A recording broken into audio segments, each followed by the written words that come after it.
Let us start the very next chapter, that is chapter number 33. Again a very small chapter. Actually ये module के अंदर कोई chapter ही नहीं है ऐसा. DRC was a separate chapter in module also. पर ये जो refunds है, ये TDS TCS कलेक्शन ऐसा करके एक बड़ा सा चैप्टर है मॉड्यूल में. TDS TCS advance tax recovery refunds सब उसमें इकट्ठा है. मैंने यहाँ पे अलग अलग चैप्टर बनाए हुए हैं. टीडीएस टीसीएस एडवांस टैक्स एक चैप्टर के अंदर है, कलेक्शन रिकवरी की बात है दूसरे चैप्टर में है, रिफंड यहाँ पे तीसरा चैप्टर बना के रखा हुआ है. तो this is a part and parcel of TDS chapter of module जो हम लोग यहाँ पे अलग से पढ़ रहे हैं. रिफंड्स, रिफंड कब मिलता है और उस पर इंटरेस्ट कितना मिलता है और कब से वो मिलता है, कब तक मिलता है, वो हम यहाँ पे समझेंगे.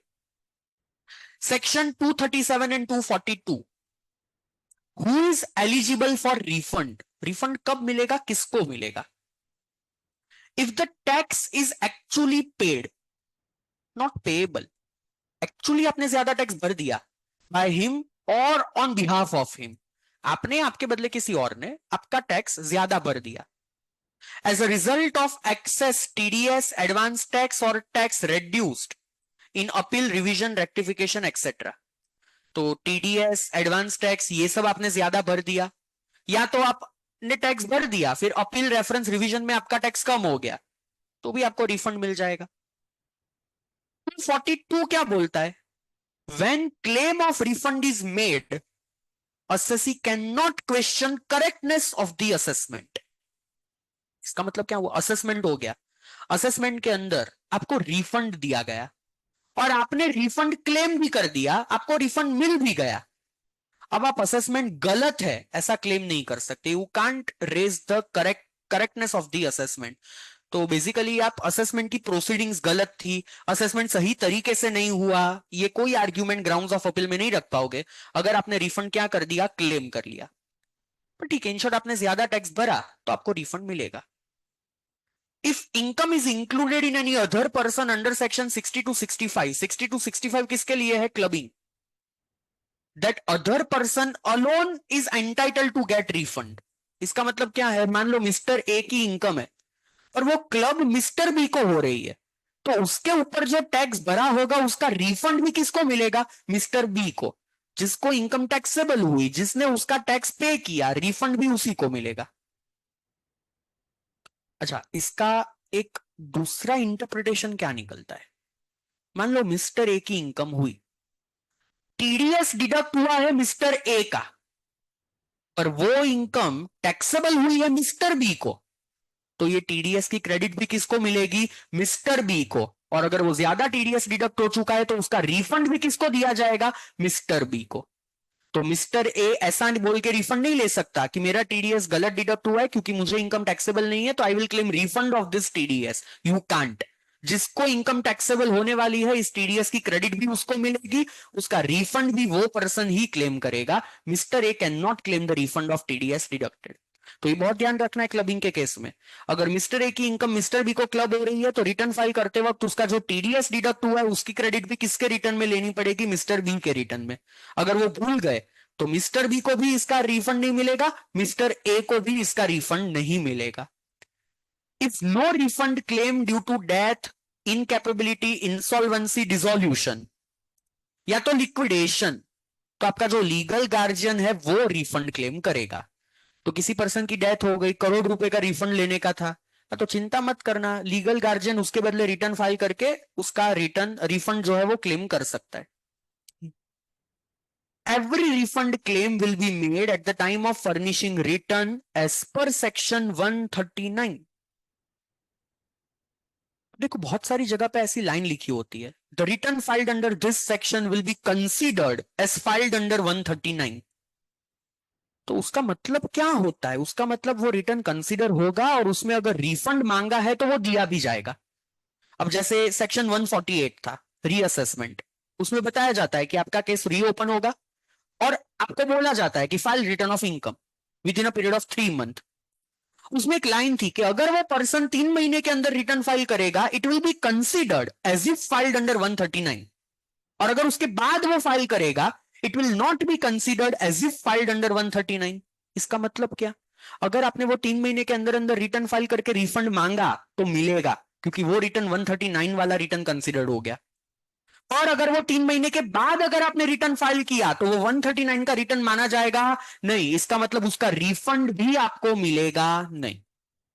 तो जैसे 142(1) है, उसमें भी आपके पास से रिटर्न मंगवाया जाता है, उसमें भी एक लाइन लिखी है, the return filed under 142(1) will be considered as if it is filed under 139। इसका मतलब as per section 239 you are eligible to claim refund.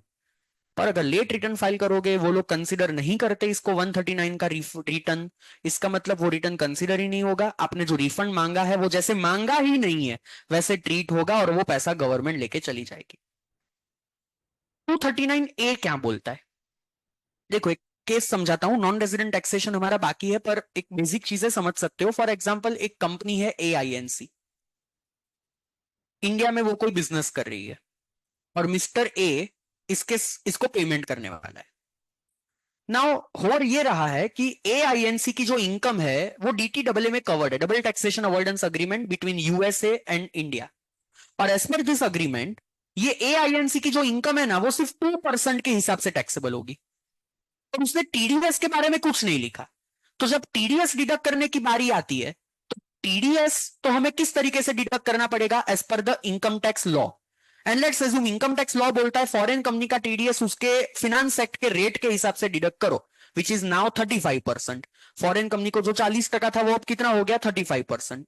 तो लेट्स अज्यूम सेक्शन 195 के अंदर हमने इस फॉरेन कंपनी का TDS काटना है 35%, पर उसको टैक्स सिर्फ कितना भरना है, 2%।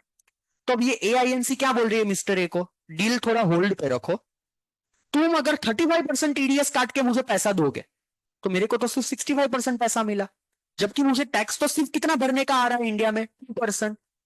पर का जो एक्सेस TDS है वो मेरा क्यों विथहोल्ड हो, तू मेरा TDS विथहोल्ड करेगा, मैं रिटर्न फाइल करूं, उसका रिफंड मिले, असेसमेंट होगा, ये सब मुझे झमेला चाहिए ही नहीं। DTAA बोलता है मुझे सिर्फ 2% टैक्स भरना है, मेरा सिर्फ 2% पैसा ही विथहोल्ड करने का, वरना हम ये डील कैंसिल कर देंगे। तो मिस्टर ए बेचारा क्या करे, लॉ बोलता है 35% TDS भरना पड़ेगा, DTAA बोलता है टैक्स सिर्फ 2% लगेगा। इसका प्रोसीजर क्या होगा, 35% TDS काट के पैसा दे दो, वो रिटर्न फाइल करके उस पर 2% टैक्स लगाएगा और बाकी का पैसा क्या क्लेम करेगा, रिफंड। पर ये प्रोसेस करने से AINC मना कर देता है। तो मिस्टर ए क्या करेगा, AINC को बोलेगा चल ठीक है एक काम करता है, एक प्रोविजन एक्ट ने दिया, तू AINC का सिर्फ 2% TDS डिडक्ट कर, बाकी का 33% अपने पॉकेट से तू सेंट्रल गवर्नमेंट को पे कर। AINC के जेब में से वो पैसा डिडक्ट करने का नहीं, उसके जेब में से सिर्फ कितना डिडक्ट करो, 2%। बाकी का 33% किसके पॉकेट से पे होगा, मिस्टर अपने पॉकेट से पे करेगा। और ये TDS पे करके TDS के प्रोविजन कंप्लाई कर दिए और अब जाके वो रिफंड क्लेम करेगा गवर्नमेंट के पास से। ये एक्सपोर्ट जैसा हो गया, जैसे GST में कैसा एक्सपोर्ट पे GST पहले कलेक्ट करो और फिर उसका रिफंड मांगो, ये सिमिलर कंसेप्ट हो गया। 33% पहले जेब से पे करो ताकि TDS की रिक्वायरमेंट फुलफिल हो गई, और अब क्या क्लेम करो, रिफंड, कि देखो भाई मैंने 35% भर दिया, एज पर DTAA सिर्फ 2% टैक्स भरने का था, बाकी का 33% गवर्नमेंट तू मुझे क्या कर, रिफंड। गवर्नमेंट रिफंड किसको देगी, जिसके नाम पे तुमने TDS भरा था AINC उसको, या जिसने ये TDS अपने पॉकेट से भरा उसको, जिसने TDS अपने पॉकेट से भरा उसको। जनरली TDS का रिफंड किसको मिलता है, जिसका TDS है उसको। पर ये एक्सेप्शनल केस हो गया, जब ये बंदे ने अपने पॉकेट से TDS भरा है इन the case of this non resident, तो रिफंड भी किसको मिलेगा, जिसने वो अपने पॉकेट से पे किया उसको मिलेगा। देखो कई बार तो क्या होता है, DTAA का TDS और इनकम टैक्स एक्ट के हिसाब से जो TDS है वो सेम होता है। या तो मान लो DTAA में बोला 2% टैक्स लगेगा और उसने बोला TDS भी 2% काटने का। अब AINC तो शायद ये भी बोल सकती है मुझे तो 100% पैसे चाहिए, मेरा TDS काटने का ही नहीं। तो अब इस केस में भी मिस्टर ए क्या कर सकता है, चलो मान लेते हैं कि ये डील करने के लिए 2% खर्चा हमारा एक्स्ट्रा हुआ, वो ऐसा मान के खुद ही पॉकेट से वो TDS किसको पे कर सकता है, गवर्नमेंट को। पर मान लो बिकॉज सम डिडक्शंस वगैरह अप्लाई करके सामने वाली कंपनी का फाइनल टैक्स 0 हो जाने वाला था, तो इन दैट केस ये TDS का क्या मिल जाना चाहिए, रिफंड। तो ये रिफंड किसको मिलेगा, वो कंपनी को मिलेगा कि जिसने पॉकेट से टैक्स भरा उसको, जिसने पॉकेट से टैक्स भरा उसको। और ये लिखा है सेक्शन 239A के अंदर, when TDS deducted under section 195 and tax was borne by deductor and later he claims that no tax was payable, then refund application to be done by such deductor AO will allow या तो reject such claim within 6 months from end of month in which refund is received. और हमने appeals में पढ़ा था, इसके सामने अगर ये रिजेक्ट हो जाता है ऑर्डर तो उसके सामने अपील हो सकती है CIT अपील्स के सामने।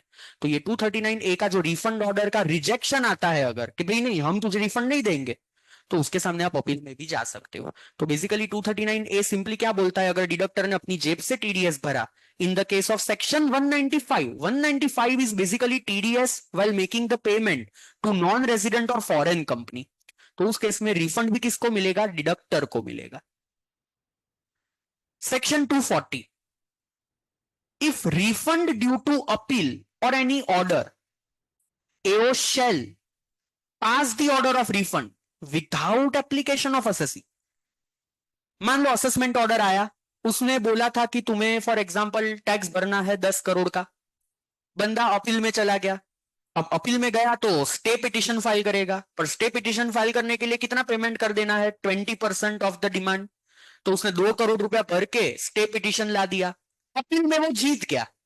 अगर अपील में वो जीत गया तो ये जो 20% उसने भरा था वो भी क्या मिल जाएगा, रिफंड मिल जाएगा। वो कंपलसरी रिफंड दे दे, तो वेट मत कर कि असेसी मांगने आएगा तब हम देंगे, मुझे कंपलसरी वो दे देने का रिफंड, यहां पे कोई एप्लीकेशन की जरूरत नहीं है। Without application refund will be issued.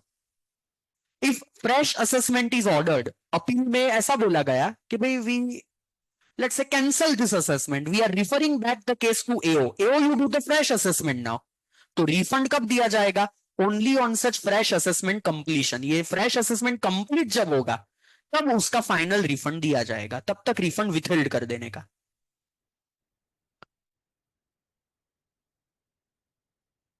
नहीं, refund is received with in 6 month from end of month in which such refund claim is received, correct. तो रिफंड रिसीव्ड है तो एक्सेप्ट रिजेक्ट की बात कहां आती है, तो इन विच रिफंड का क्लेम इज रिसीव्ड, यस यहाँ पे क्लेम वर्ड एक मिसिंग है which you have to add. तो ये क्लेम जब आया उसके एंड से 6 महीने में AO विल आइदर एक्सेप्ट और रिजेक्ट, और रिजेक्ट करता है तो अपील में जा सकते हो। तो देखो 3 बातें हुई, पहला जो टैक्स भरता है उसको रिफंड मिलता है, और क्लबिंग के केस में रिफंड किसको मिलेगा, जिसको वो इनकम टैक्सेबल होती है उसको, जिसका TDS कटा उसको नहीं। और तीसरा, अगर 195 वाला TDS है तो उसमें रिफंड किसको मिलेगा, डिडक्टर को, जिसकी उसे एप्लीकेशन करनी पड़ेगी। पर अगर अपील के वजह से, रिवीजन के वजह से आपका रिफंड आ रहा है तो वो रिफंड क्या एप्लीकेशन करके मिलेगा, ऐसे ही मिल जाएगा, ऐसे ही मिल जाएगा। AO shall pass the order of refund without any application of assessee. अब ये 244A, interest on refund. Okay, सबसे पहले तो एक बहुत ही कॉमन सी चीज डिस्कस करते हैं PGBP चैप्टर की। Whenever you will pay income tax, क्या वो खर्चा PGBP में माइनस मिलेगा? Whether you will get any deduction of income tax paid? No. No deduction of tax. No deduction of income tax. अगर वो टैक्स ज्यादा भर दिया और अब उसका रिफंड आ रहा है, क्या वो रिफंड आपकी इनकम कैलकुलेट करते वक्त ऐड होगी? नो। जब खर्चा किया तब डिसअलाउ हो गया, तो जब एक्सेस खर्चा वापस आया तो वो टैक्सेबल भी नहीं होना चाहिए। तो बेसिकली इनकम टैक्स का जो रिफंड आता है वो इनकम ही नहीं है, it is not an income. पर उसके ऊपर जो इंटरेस्ट आता है वो इंटरेस्ट टैक्सेबल होगा कि नहीं होगा? होगा। कौन से हेड में टैक्सेबल होगा? IFOS, interest on income tax refund taxable under IFOS। तो इनकम टैक्स पे करोगे, खर्चा डिसअलाउड हो जाएगा, इनकम टैक्स का रिफंड मिलेगा, वो टैक्सेबल नहीं होगा। इनकम टैक्स रिफंड का इंटरेस्ट कहां पे टैक्सेबल होगा? IFOS। पर कितना इंटरेस्ट मिलेगा? ये इंटरेस्ट जनरली है ना, हम क्लेम नहीं करते। जैसे एक नॉर्मल बात बताऊं, कोई भी रिटर्न फाइल किया उसमें रिफंड है तो हम सिर्फ रिफंड कितना वो लिखते हैं। फिर उनका जो 143(1) का समरी असेसमेंट आता है, इंटीमेशन, उसमें वो लोग कैलकुलेट करके बोलते हैं कि भाई तुम्हारा इतना रिफंड प्लस हम उस पर इतना इंटरेस्ट देंगे, ऐसा मिला के टोटल तुम्हें विथ इंटरेस्ट हम लोग रिफंड देंगे। तो जनरली इंटरेस्ट का कैलकुलेशन सॉफ्टवेयर कर लेता है, CPC। हाँ, हमें चेक जरूर करना पड़ता है, कई कबार ये इंटरेस्ट के कैलकुलेशन में मिस्टेक्स भी हो सकती है, तो वी हैव टू चेक। और अगर गलत है तो हम रेक्टिफिकेशन की रिक्वेस्ट भी डाल सकते हैं कि भाई mistake apparent from record, you calculated it wrong, ऐसा बोल के रेक्टिफिकेशन भी करवा सकते हैं। तो ये हमेशा चेक करने का कि सही भी है कि नहीं है। सबसे पहली चीज, रिफंड के ऊपर इंटरेस्ट तभी मिलेगा जब आपका रिफंड आपके टैक्स पेएबल के 10% से ज्यादा है।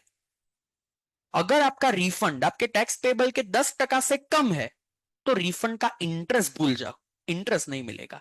क्या कहने का मतलब इसका? फॉर एग्जाम्पल मेरी टोटल इनकम लेट्स अज्यूम यहां पे 2 करोड़, 2 करोड़ के ऊपर जो टैक्स पेबल आया, एक ऐसे ही बोल रहा हूं फॉर एग्जाम्पल 50 लाख, 50 लाख के सामने ये प्लस सेज वगैरह सरचार्ज वगैरह ऐड करके मेरा टीडीएस ऑलरेडी डिडक्ट हो चुका है, और लेट्स से मेरा टीडीएस डिडक्ट हो चुका है 51 लाख रुपीज का, तो मुझे रिफंड कितना मिलेगा? 1 lakh rupees. What was tax payable? 50 lakh. What is the refund that I am getting? 1 lakh.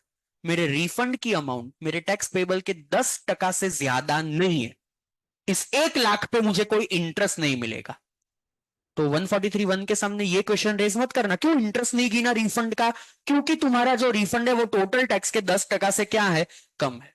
अगर वो 10% से ज्यादा हुआ तो पूरे रिफंड पे इंटरेस्ट मिलेगा, अगर वो 10% से कम है तो कोई भी इंटरेस्ट मिलेगा नहीं। देखो जब देने की बारी आती है तो भी ये रूल है 90%, 234B। अगर आपने एडवांस टैक्स 90% जितना भर दिया है तो 234B का इंटरेस्ट नहीं लगेगा। सिमिलरली अगर आपका टोटल टैक्स का 90% जितना रिफंड नहीं है, 10% से कम है, आप इसे रिवर्स समझो, तो वो लोग भी हमें इंटरेस्ट देंगे नहीं। तो ना तो वो 10% के लिए इंटरेस्ट लेते हैं, ना तो वो 10% के लिए इंटरेस्ट देते हैं। अगर ये डिफरेंस 10% से ज्यादा है तो वो लोग हमें इंटरेस्ट देते हैं। हाँ, ये ऑब्वियसली विथ एडवांस टैक्स पे लिखना रह गया, सॉरी। सब मिला के 51 लाख, तो बाकी का 1 लाख रिफंड आएगा, और उस 1 लाख पे यहाँ पे इंटरेस्ट नहीं लगेगा। अच्छा मान लो यहाँ पे 60 lakh rupees for example TDS TCS advance tax होता तो रिफंड कितना आता था? 10 लाख। अब इंटरेस्ट मिलेगा कि नहीं मिलेगा? मिलेगा, क्योंकि आपके टोटल टैक्स था 50 लाख जिसके 10% से ज्यादा रिफंड है, और इसीलिए आपको इंटरेस्ट यहाँ पे दिया जाएगा। कितना इंटरेस्ट आपको मिलेगा? Interest on refund of tax और पेनल्टी। तो पेनल्टी अगर आपने एक्सेस भर दी और उसका रिफंड आ रहा है तो उस पर भी इंटरेस्ट मिलेगा। टैक्स एक्सेस भर दिया तो उस पर भी आपको इंटरेस्ट मिलेगा। 0.5% मंथ और पार्ट देयर ऑफ। इस पूरे एक्ट में जब भी टैक्स लेने की बात आती है 1% या 1.5% पर मंथ, जब इंटरेस्ट देने की बारी आती है तब 0.5% पर मंथ और पार्ट देयर ऑफ। और पार्ट देयर ऑफ का मतलब क्या? एक दिन का डिले है तो भी 1 महीना गिन लिया जाएगा। If this refund is out of TCS और टीडीएस और एडवांस टैक्स, जैसे कई लोगों ने टीडीएस टीसीएस एडवांस टैक्स ज्यादा भर दिया था during the previous year, tax payable उससे कम आ रहा है और उसके वजह से रिफंड आ रहा है, तो कहां से कहां तक इंटरेस्ट मिलेगा? अब देखो रिटर्न कब फाइल किया, 139(1) की ड्यू डेट के पहले फाइल किया या 139(1) की ड्यू डेट के बाद? अगर 139(1) की ड्यू डेट के पहले आपने रिटर्न फाइल किया तो इंटरेस्ट मिलेगा 1 अप्रैल ऑफ असेसमेंट ईयर से रिफंड ग्रांट किया वहां तक। रिफंड ग्रांट कब करते हैं? 143(1) के ऑर्डर में। तो बेसिकली 143(1) का ऑर्डर आया वहां तक। तो मान लो मेरा टीडीएस प्रीवियस ईयर के अप्रैल महीने में डिडक्ट हुआ था, प्रीवियस ईयर के अप्रैल महीने में, वो पूरा टीडीएस मुझे रिफंड मिलने वाला है, तो भी उस पर इंटरेस्ट कब से गिना जाएगा? 1 अप्रैल ऑफ असेसमेंट ईयर।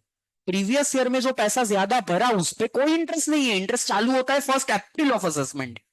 कहां तक? रिफंड ग्रांट किया वहां तक, समझो। मान लो 143(1) का ऑर्डर आया 25 जुलाई को कि भाई हाँ तुम्हें रिफंड मिलेगा, रिफंड मिला लेट से मुझे सितंबर महीने में, तो वो भूल जाओ इंटरेस्ट। आपको मिलेगा कब तक? जुलाई महीने तक, जब 143(1) आया वहां तक। उसके बाद अगर उनका वो रिफंड प्रोसीजर में डिले होता है, इनकम टैक्स क्या बोलती है, हम तो देखो बोले 143(1) ऑर्डर करते ही हम तो बैंकर को दे देते हैं रिफंड का पैसा। अब बैंक वाला डिले करे उसमें हमारी कोई गलती नहीं है, हम इंटरेस्ट कब तक गिनेंगे? 143(1) का ऑर्डर आएगा वहां तक। पर अगर आप लोगों ने रिटर्न ड्यू डेट के बाद फाइल किया, देखो रिटर्न ड्यू डेट के बाद फाइल करने पे बहुत सारे डिडक्शन नहीं मिलते, 115 बीएससी में नहीं जा सकते, आप लोगों का वो बिलेटेड रिटर्न में लेट फी लगता है, इंटरेस्ट लगता है। एक और रिपरकशन याद रखना, अगर रिटर्न आपने ड्यू डेट के बाद फाइल किया तो आपके रिफंड का इंटरेस्ट रिटर्न फाइल किया वहां से मिलेगा, 1 अप्रैल ऑफ असेसमेंट ईयर से नहीं। इंटरेस्ट पहले के पीरियड का भूल जाओ। अगर आपने रिटर्न लेट फाइल किया तो इंटरेस्ट कहां से मिलेगा? From the date of filing return till the date of grant of the refund. Return भरोगे वहां से इंटरेस्ट चालू होगा। तो अगेन रिटर्न लेट फाइल किया तो पहले के पीरियड का इंटरेस्ट भी आपको नहीं मिलने वाला। लिखो एक example.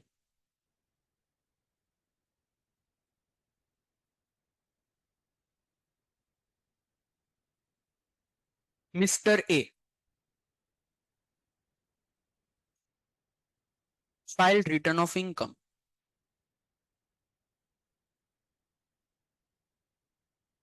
showing total tax of rupees 1 crore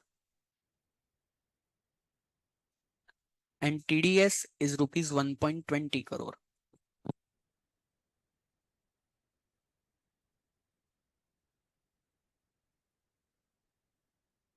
He claimed refund of rupees 20 lakhs difference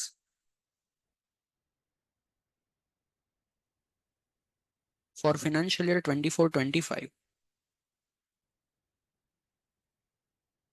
He filed return of income on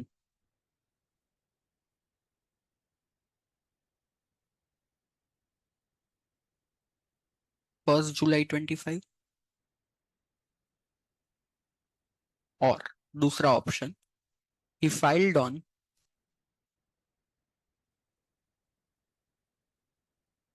first November 25.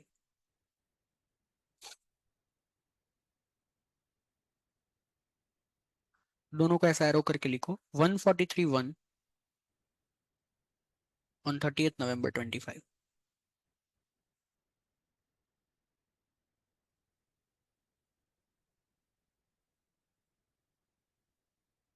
Below that, calculate interest on refund in both the above cases. Calculate interest on refund in both the above cases.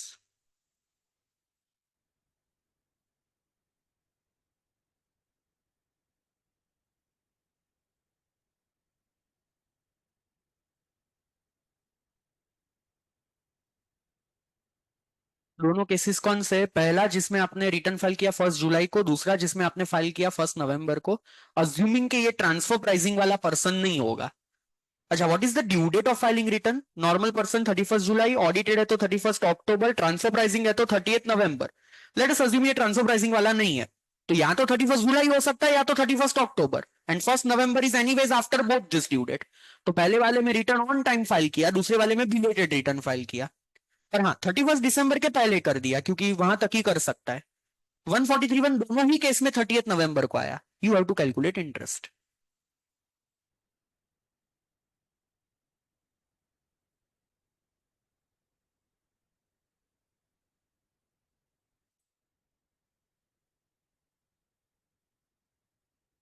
Late return में तो खाली 115 BSc में ही भर सकते हैं ना? Yes, 115 BSc में। पर बिजनेस वाले पर्सन है, 1 साल ओल्ड रिजिम ऑप्ट कर लिया तो नेक्स्ट ईयर जब तक वो ऑप्ट आउट ना करे कंपलसरी ओल्ड रिजिम आने वाला है।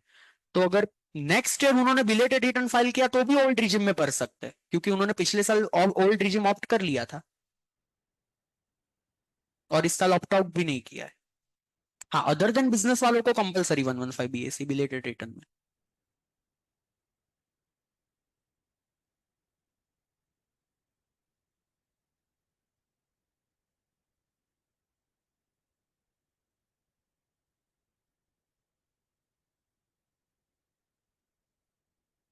चलो, अगर रिटर्न 139(1) अगर रिटर्न 139(1) तक फाइल हो गया, बताओ इंटरेस्ट कितना मिलेगा? सबसे पहले तो वो किस पे मिलेगा? 20 लाख के रिफंड पे। कितना मिलेगा? 0.5% पर मंथ। कितने महीने के लिए मिलेगा? कितने महीनों के लिए मिलेगा? 8। अप्रैल, मई, जून, जुलाई, अगस्त, सितंबर, अक्टूबर, नवंबर। 8 महीने के लिए मिलेगा, 1 अप्रैल 25 से लेकर 30 नवंबर 25। So basically 8 month. तो यहाँ पे कितना इंटरेस्ट होगा इसका? 80,000। 80,000 का इंटरेस्ट आएगा। पर what if return of income is filed after 139(1) की ड्यू डेट?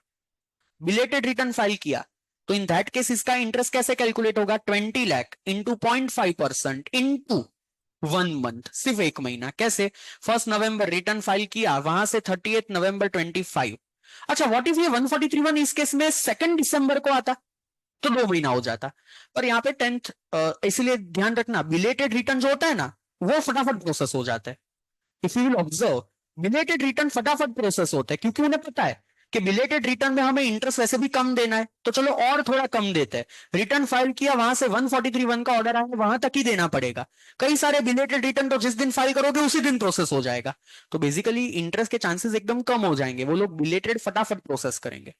तो यहाँ पे बेसिकली कितना इंटरेस्ट आएगा, 10,000 rupees. This is how interest is to be calculated. लिखो ये पहले आंसर।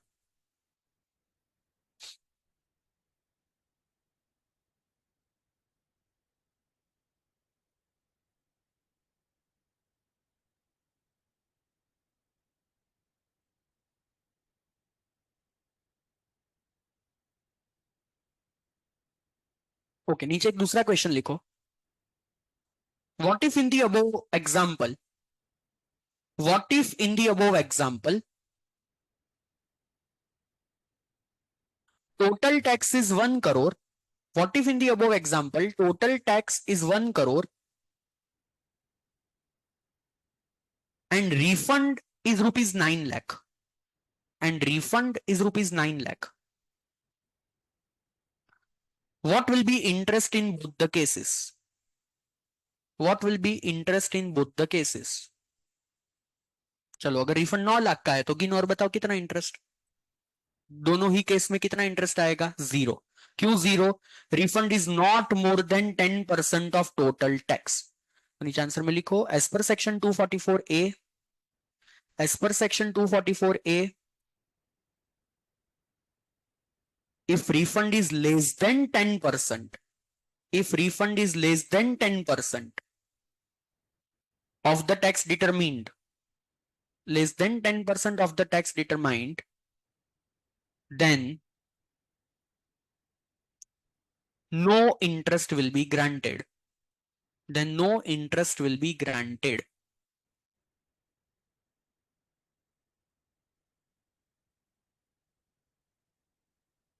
तो कई लोग है ना मार्च महीने में ऐसा थोड़ा लमसम एडवांस टैक्स ज्यादा भरते हैं, क्या सोच के कि वापस ही आएगा ना इंटरेस्ट के साथ, पर नहीं, ज्यादा भरना है तो थोड़ा और ज्यादा भरो। 10% से कम भरा आपने, ज्यादा है, पर 10% से ज्यादा नहीं है तो इंटरेस्ट नहीं मिलेगा, वो पैसा ऐसे ही वापस आ जाएगा। तो ज्यादा भरना है तो 10% से भी ज्यादा भरना पड़ेगा। I hope you understand what I said. अभी यहाँ पे अच्छा एक सवाल आया है कि मान लो ओरिजिनल रिटर्न में रिफंड था, रिफंड आ गया विथ इंटरेस्ट।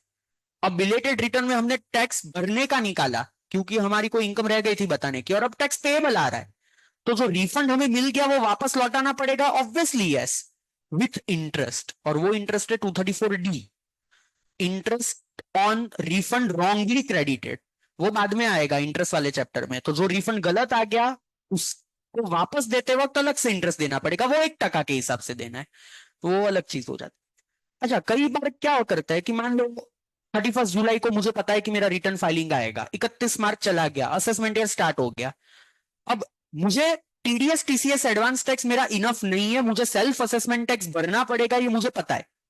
और मुझे ये भी पता है कि जुलाई महीने में लास्ट में कहां भरने का, एक काम करते हैं मई महीने में अभी एडहॉक भर देते सेल्फ असेसमेंट। तो कई लोग क्या करते हैं, मई महीने में जैसे 1 लाख का सेल्फ असेसमेंट टैक्स भर दिया, फिर जब एक्चुअली रिटर्न फाइल करने बैठे तब पता चला कि यार सेल्फ असेसमेंट तो 90,000 ही आ रहा था, गलती से 1 लाख भर दिया। तो अब वो 10,000 का रिफंड मिलेगा कि नहीं मिलेगा? ऑब्वियसली मिलेगा, मिलना ही चाहिए। तो रिफंड सिर्फ टीडीएस टीसीएस एडवांस टैक्स का नहीं, सेल्फ असेसमेंट ज्यादा भर दिया उसका भी मिलता है। और अगर सेल्फ असेसमेंट टैक्स आपने ज्यादा भर दिया और उसका रिफंड आप रिटर्न में क्लेम कर रहे हो, तो उसका इंटरेस्ट कहां से मिलेगा? If the refund is out of self assessment tax, तो interest will be from furnishing return और payment of tax whichever is later, whichever is later. मई महीने में 1 लाख का सेल्फ असेसमेंट टैक्स भर दिया और जुलाई महीने में रिटर्न फाइल करोगे, तो वो जो 10,000 का ज्यादा टैक्स भरा उसका इंटरेस्ट मिलेगा कहां से? जुलाई से, विच एवर इज लेटर से मिलेगा। कहां तक मिलेगा? Grant of refund. तो हाँ, जल्दी सेल्फ असेसमेंट टैक्स भरने का मतलब ही नहीं है कि चलो ना मार्च में रह गया। इसका एक सिंपल मीनिंग समझो, मार्च में भरोगे तो एडवांस टैक्स, अप्रैल में भरोगे तो self assessment tax, return file करने वाले हो जुलाई में। अगर मार्च महीने में आपने एडवांस टैक्स भर दिया और आप रिटर्न जुलाई में फाइल करके रिफंड क्लेम करोगे, तो इंटरेस्ट कहां से मिलेगा? 1 अप्रैल से। अगर अप्रैल में सेल्फ असेसमेंट टैक्स ज्यादा भर दोगे और रिटर्न जुलाई में फाइल करोगे तो इंटरेस्ट कहां से मिलेगा? जुलाई से। क्योंकि अगर वो रिफंड सेल्फ असेसमेंट टैक्स में से क्लेम कर रहे हो तो इंटरेस्ट कहां से मिलेगा? पेमेंट ऑफ टैक्स और filing return whichever is later. A self assessment tax ज्यादा भर दिया है तो whichever is later always return नहीं होगा। क्यों ऐसा बोला विच एवर इज लेटर? बिना टैक्स पेएबल के भी रिटर्न फाइल हो जाता है, फिर 143(1) का जो ऑर्डर आएगा उसमें डिमांड निकलती है एंड यू हैव टू पे द टैक्स अकॉर्डिंगली। तो ऐसा हो सकता है आज रिटर्न फाइल कर दिया, टैक्स कल भर रहा हूं, तो 143(1) की डिमांड के सामने एडजस्ट तो कर देंगे हम लोग, वो चलेगा। पर इसमें आपको इंटरेस्ट कब से मिलेगा? विच एवर इज लेटर से मिलेगा। और इसलिए स्पेसिफिकली उन्होंने वर्डिंग्स लिखा है whichever is later. In any other case अगर आपको रिफंड मिल रहा है, इसके अलावा कब मिल सकता है? अपील के वजह से आपने 20% वो भरा था, अपील में रिफंड आया, पेनल्टी भर दी, अपील में वो पेनल्टी वेव ऑफ हो गई, उसका रिफंड आ गया। इन सब केसेस में कब से इंटरेस्ट मिलेगा? जब से पे किया था वहां से, जब से वो रिफंड ग्रांट हुआ वहां तक, पे किया वहां से रिफंड मिला वहां तक। अच्छा, और इसमें वो 10% वाला पॉइंट एप्लीकेबल नहीं है कि if refund is less than 10%, नहीं, इसमें पूरे पे इंटरेस्ट मिलेगा भले वो 10% से कम है। तो ये जो 10% वाला पॉइंट है ना, that is for point number A and B, TDS TCS वाला पॉइंट एंड सेल्फ असेसमेंट वाला point. No interest in A and B if refund is less than 10% of tax determined as per 143 subsection 1 और regular assessment, तो आपको basically refund नहीं मिलेगा। अच्छा, अभी मैं एक दूसरा पॉइंट पूछ रहा हूं, मुझे जवाब देना। मैंने रिटर्न ऑफ इनकम फाइल किया, उसमें मेरा टोटल टैक्स था 50 lakh and I have claimed the refund of let's say rupees 6 lakh. अब जब 143(1) का ऑर्डर आया तो उसने थोड़े एडिशंस कर दिए और उसने मेरा टोटल टैक्स बताया 55 लाख और मेरा रिफंड हो गया लेट्स अज्यूम 1 लाख। चलो बताओ, मुझे इंटरेस्ट मिलेगा कि नहीं मिलेगा रिफंड का? रिटर्न ऑफ इनकम था, 50 लाख का टैक्स था, 6 लाख का रिफंड मांगा था। 143(1) के ऑर्डर ने बोल दिया नहीं, टोटल टैक्स 55 लाख का है और रिफंड सिर्फ 1 लाख का मिलेगा। इंटरेस्ट मिलेगा कि नहीं मिलेगा? नहीं मिलेगा। क्यों नहीं मिलेगा? We don't have to see this 10% based on return of income, we have to see that as per 143(1) का इंटीमेशन। इंटीमेशन ध्यान से देखो, टोटल टैक्स 55 लाख है, रिफंड 1 लाख का है, जो 10% से ज्यादा नहीं है, 10% से कम है। भले रिटर्न में आपका रिफंड 10% से ज्यादा दिख रहा है, पर वो नहीं देखना है आपको। किसके हिसाब से चेक करना है? 143(1) के हिसाब से, मिस्टेक्स रिमूव करने के बाद जो फाइनल टैक्स है उसके हिसाब से। और मान लो इसके बाद स्क्रूटिनी निकली तो 143(1) भी नहीं देखना है, तो ये 10% वाला रूल किसके हिसाब से देखना है? स्क्रूटिनी ऑर्डर के हिसाब से, असेसमेंट ऑर्डर के हिसाब से। तो यहाँ पे 10% वाला criteria we have to check as per 143(1) and regular assessment का ऑर्डर। Are you understanding my point people? You don't have to see as per return. हाँ, मान लो रिटर्न और 143(1) सेम है तो फिर फर्क नहीं पड़ता, पर अगर वेरिएशन है तो फिर क्या ओवरराइड करेगा? 143(1) का इंटीमेशन। अभी जब हमने अपील पढ़ा था तो अपील में मैंने एक लास्ट पॉइंट बताया था कि अपील में दो तरीके के डायरेक्शन एओ को दिए जा सकते। जैसे सीआईटी अपील में गई अपील, सीआईटी अपील ने क्या बोला? देख एओ, तेरे वेरिएशन में 8 लाख रुपया मैं कम कर रहा हूं, 8 लाख रुपए की डिमांड निकाल रहा हूं, तो what will be the final total income, what will be the final tax payable? ये सीआईटी अपील कैलकुलेट नहीं करेगा। वो किसको बोलेगा कैलकुलेट करने का? एओ को, कि एओ मैं ये ऑर्डर तेरे को दे रहा हूं, उसके हिसाब से नया कैलकुलेशन करके एसएससी को दे दे। और ये जो डायरेक्शन आपने दिया उसके हिसाब से जो टैक्स पेएबल आता है वो कितने टाइम में डिटरमाइन करना पड़ेगा? 3 month, which can be extended. ये टाइम लिमिट हमने देखी थी कि भाई जो डायरेक्शन आया उसके हिसाब से एओ को कितने टाइम में अपनी इनकम वगैरह कैलकुलेट कर लेना है? 3 मंथ्स, 3 महीने में कैलकुलेट कर लेना है। अच्छा, अभी मान लो सीआईटी अपील्स के वजह से रिफंड आ रहा है, तो वो रिफंड तो आ गया, उसका इंटरेस्ट भी आएगा, पर वो रिफंड देने में एओ डिले कर रहा है। उसको बोला था 3 महीने में ये ऑर्डर पास कर दे, उसने 5 महीने लगा दिए। 3 महीने के बाद और कितने महीने ले लिए उसने? 2 महीने। वो 2 महीने तक हमारा रिफंड तो अटका पड़ा ना, क्योंकि सीआईटी अपील ने 3 महीने में ऑर्डर पास करने का बोला था, एओ ने 5 महीने लगा दिए। जो एक्स्ट्रा 2 महीने निकाले उसमें मेरा इंटरेस्ट का क्या? वो 0.5% ही मिलेगा, लॉ बोलता है नहीं। वो जो 2 महीने एओ ने एक्सटेंशन कर दिया, रिफंड तुम्हारा अटका दिया, 0.5% तो मिलेगा, एडिशनली 3% पर एनम भी मिलेगा, 3% पर एनम, ठीक है। If refund is due to 250, 254, 260, 262, 263, 264, एक एक करके 250 CIT अपील्स, 254 ITAT, 260 high court, 262 supreme court, 263 revision in the favour of department, 264 revision in the favour of assessee. अगर रिफंड इनमें से किसी ऑर्डर के वजह से आता है, otherwise then by fresh assessment, पूरा रिफर बैक नहीं हुआ, पूरा असेसमेंट वापस नहीं करना है, उस ऑर्डर के हिसाब से सिर्फ नया ऑर्डर पास करना है। And time period to pass the order is expired, 3 महीने का जो पीरियड था वो एक्सपायर हो गया। Then in addition to the interest mentioned above, additional interest 3% per annum will be given after expiry of the time under section 153 subsection 5। यानी 3 महीने का टाइम था वो ऑर्डर पास करने का, उसके बाद जितना महीना एक्स्ट्रा लोगे वो हर महीने का 3% पर एनम के हिसाब से एडिशनल इंटरेस्ट आपको पे करना है। और 153 सबसेक्शन 5 कितना टाइम बोलता है? 3 month from end of month of order, can be extended by further 6 month, that is okay. पर वो टाइम पीरियड के बाद से 3% पर एनम एडिशनल इंटरेस्ट देना पड़ेगा।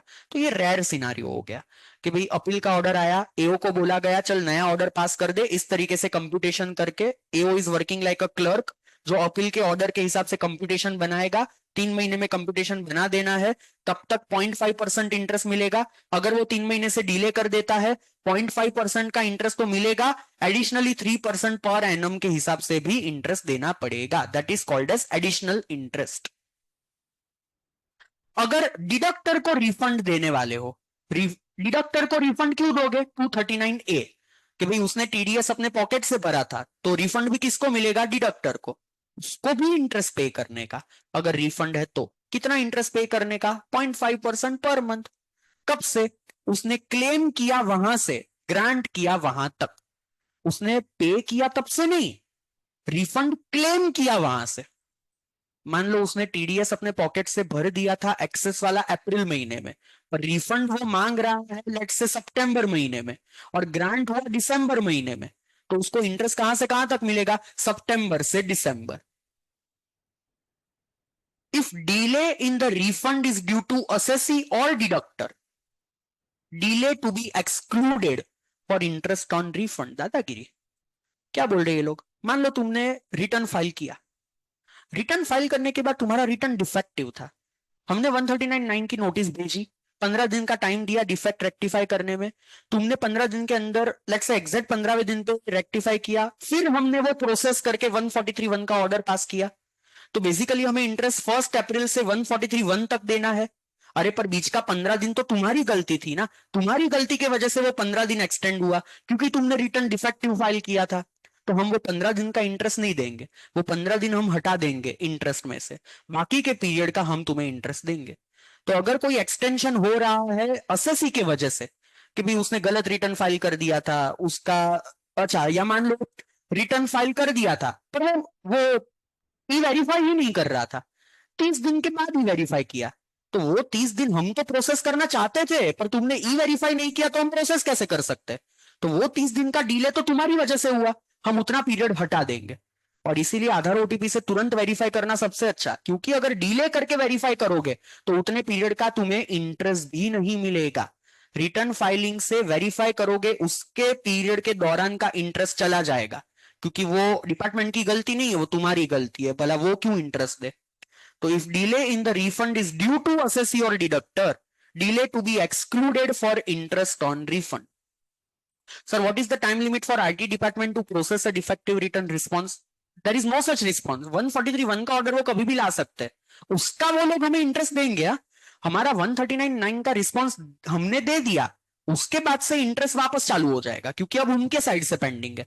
पर उन्होंने हमें नोटिस भेजी, वहां से हम रिस्पॉन्स देते हैं, तब तक का जो पीरियड है वो हमारी गलती के वजह से अटका पड़ा है, उतना इंटरेस्ट वो लोग नहीं देंगे। तो यहाँ पे एग्जाम्पल के तौर पे लिखो, for example delay in verifying return, या तो कॉमा करके notice of defective return,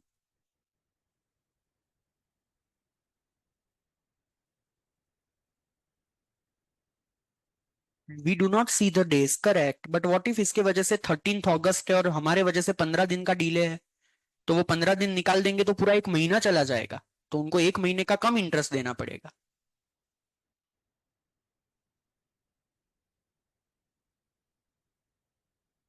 if due to any order amount of refund reduced और increased, then interest shall also be reduced or increased accordingly।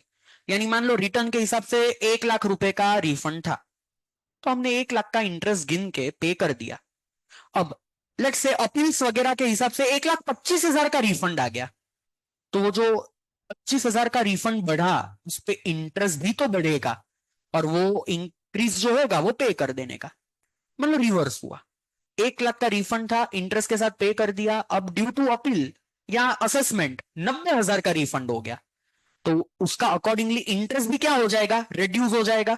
अगर वो इंटरेस्ट रिड्यूस हो रहा है तो वो रिड्यूस करने से पहले क्या देना पड़ेगा, अपॉर्चुनिटी ऑफ बीइंग हर्ड, और वो रिड्यूस करके क्या नहीं से डिमांड निकालेंगे, क्योंकि उन्होंने तो पूरा पे कर दिया, अब उनको उतना इंटरेस्ट वापस लेना है, तो वापस ऐसे ही नहीं मांग सकते, उसके लिए क्या इश्यू करना पड़ेगा, डिमांड नोटिस इश्यू करना पड़ेगा। सेक्शन कौन सा, 156। तो अगर आपका रिफंड इंक्रीज या डिक्रीज होता है तो उसका इंटरेस्ट भी रेड्यूस या इंक्रीज होगा। इफ रेड्यूस हो रहा है तो AO will serve notice of demand which will be deemed under section 156 and you have to pay the demand of that excess refund pay। जो excess refund आ गया उसको पे कर देना पड़ेगा within a period of that 30 days। But sir, when refund is claimed, that assessment cannot be questioned for the correctness। That doesn't mean you can't do appeal, you can do appeal, पर आप उसके procedure पे question नहीं उठा सकते कि ये notice सही नहीं थी, वो नोटिस सही नहीं थी, ऐसा नहीं बोल सकते, अपील जरूर कर सकते हो। सेक्शन 244A में और एक चीज बोली गई है, interest on refund is treated as an income of the previous year in which it is allowed. ये इंपॉर्टेंट बन जाता है। 23-24 का रिफंड है, उसका इंटरेस्ट उसका 143(1) में पता चलेगा और 143(1) तो 24-25 में आएगा, तो वो इंटरेस्ट की जो अमाउंट है वो है 23-24 की, पर वो ग्रांट कब होगी, 24-25 में। वो कौन से साल की इनकम माना जाएगा, 24-25 में। तो it won't be treated as an income of the year of which refund is there. ये इनकम उस साल की बनेगी जिस साल वो ग्रांट हुआ है। अच्छा, और इस पे कोई टीडीएस भी डिडक्ट नहीं किया जाएगा, ब्रैकेट में लिख दो, no TDS under section 194A। CBDT इस इंटरेस्ट पे टीडीएस काट के पैसा नहीं देगी, विदाउट टीडीएस पूरा पैसा दे देगी इंटरेस्ट का।